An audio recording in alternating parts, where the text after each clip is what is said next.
Quando a gente pensa em Big Brother Brasil, o que vem primeiro na cabeça? Para muita gente, é aquela grana, R$1,5 milhão de reais. Esse número virou quase um sinônimo do programa, né? Mas e se eu te disser que esse prêmio, por um bom tempo, estava perdendo totalmente o seu valor? A história por trás desse dinheiro é bem mais interessante do que parece. Pois é, essa é a grande pergunta. E a resposta, para ser bem direto, nem de longe. O valor do prêmio tem uma história cheia de altos e baixos, de uma época em que ele ficou congelado e depois de um renascimento, que até é surpreendente. Bora desvendar isso?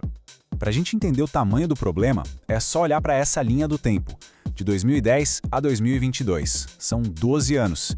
Isso mesmo, 12 edições, 12 campeões diferentes e o valor do prêmio? O mesmíssimo, R$1,5 milhão de reais.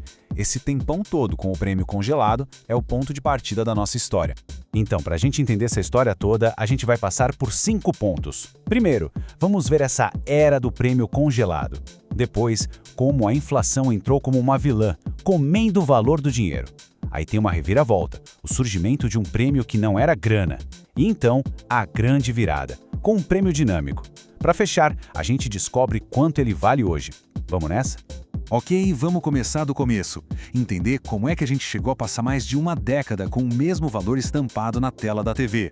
O prêmio nem sempre foi esse valor todo, sabia? Lá nas primeiras 4 edições eram R$500 mil. Depois, do BBB 5 ao 9, dobrou para R$1 milhão. E foi lá em 2010, na edição que o Marcelo Dourado ganhou, que o valor chegou no famoso R$1,5 milhão. E foi aí que o tempo para o prêmio simplesmente parou. E qual é o problema de um prêmio ficar parado no tempo? Bom, o mundo não para, né? Os preços das coisas sobem e o dinheiro quietinho vai perdendo o poder de compra. É aqui que a nossa segunda personagem entra em cena, a inflação. Esse número aqui é o resumo do estrago. R$625 mil. Foi o quanto o prêmio de R$1,5 milhão perdeu em poder de compra em menos de 10 anos. É como se mais de 1/3 do valor tivesse evaporado, simplesmente sumiu. E olha só essa tabela, ela mostra a queda em detalhes. Em 2010 o valor era cheio. Em 2016, o prêmio da Monique Nunes, se a gente corrigir, já não chegava a valer nem R$1 milhão. E em 2019 o poder de compra era de menos de R$900 mil. A desvalorização foi constante e, olha, bem feia. Outro jeito bem fácil de entender essa desvalorização é comparar com o salário mínimo. Lá em 2010, o prêmio equivalia a quase 3 mil salários mínimos. Já em 2022, esse número caiu para menos da metade. O prêmio, que era uma fortuna absurda, foi virando só uma fortuna grande. E aqui a história fica até meio irônica. Enquanto o prêmio ia encolhendo em valor real, o faturamento do programa só explodia. Pensa só, em 2022 precisava de só 3 anúncios de 30 segundos no intervalo para pagar o prêmio do vencedor, e ainda sobrava um troco. A pergunta que fica é, por que deixar o prêmio estagnado? Talvez a ideia fosse que a fama já era recompensa o suficiente? Pois é, com o dinheiro perdendo o brilho, uma nova moeda muito mais valiosa começou a surgir para os participantes. E isso, gente, mudou completamente o jogo.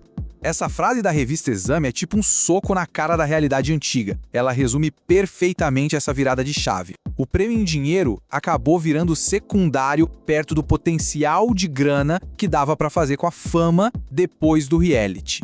O caso da Juliette Freire é o exemplo perfeito disso. Ela ganhou R$1,5 milhão no programa. Mas aqui fora, com a influência que ela construiu, a estimativa era que apenas 4 posts patrocinados no Instagram poderiam render mais do que o prêmio inteiro. O prêmio real virou construir uma marca pessoal.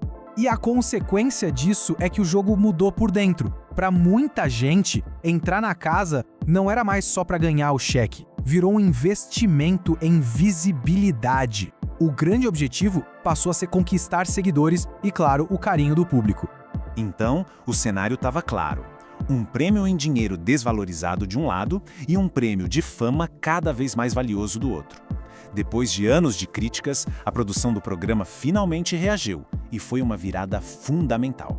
A solução foi o tal prêmio dinâmico. A ideia era bem simples. Em vez de um valor fixo, o prêmio começaria numa base e iria aumentando ao longo da temporada. E a parte mais genial da estratégia, a grana extra não vinha da emissora, mas de um patrocinador, que ganhava uma baita visibilidade a cada aumento. O mecanismo é super simples e deixa tudo mais emocionante. O jogo começa com o valor antigo de R$1,5 milhão. A cada semana, a cada paredão, uma quantia é adicionada. Quem vence no final leva tudo o que foi acumulado. Isso não só corrigiu o valor, como deu uma camada extra de emoção. Certo, mas e na prática? Qual foi o resultado dessa mudança toda? Bom, foi uma verdadeira explosão nos valores e o começo de uma nova era, a era dos prêmios recordes. O impacto foi na hora. No BBB 23, o prêmio saltou para quase 2.900.000 e a escalada continuou, batendo recordes e chegando a valores impressionantes, que fizeram o prêmio voltar a ser o centro das atenções. O prêmio da Amanda Meirelles no BBB 23 foi o primeiro grande resultado. Quase 2.900.000 reais. Foi o sinal de que a nova dinâmica não só funcionava, como tinha vindo para ficar. E a escalada não parou. O prêmio recorde de mais de 5 milhões de reais foi quase o dobro do valor que ficou congelado por mais de uma década. Se consolidou como o maior da história e com folga. E só para a gente colocar a recuperação em perspectiva, se a gente corrigir pela inflação o primeiro prêmio da história, lá de 2002, o valor de hoje tem um poder de compra quase 3 vezes maior. Depois de uma longa queda, a recuperação foi impressionante. Isso tudo nos leva a uma reflexão final. Hoje, com o prêmio em dinheiro que voltou a ser gigantesco e um prêmio de fama que pode valer ainda mais, qual é o verdadeiro objetivo? É ganhar o jogo lá dentro da casa ou ganhar o público aqui fora? Talvez a resposta seja que agora uma coisa não existe mais sem a outra.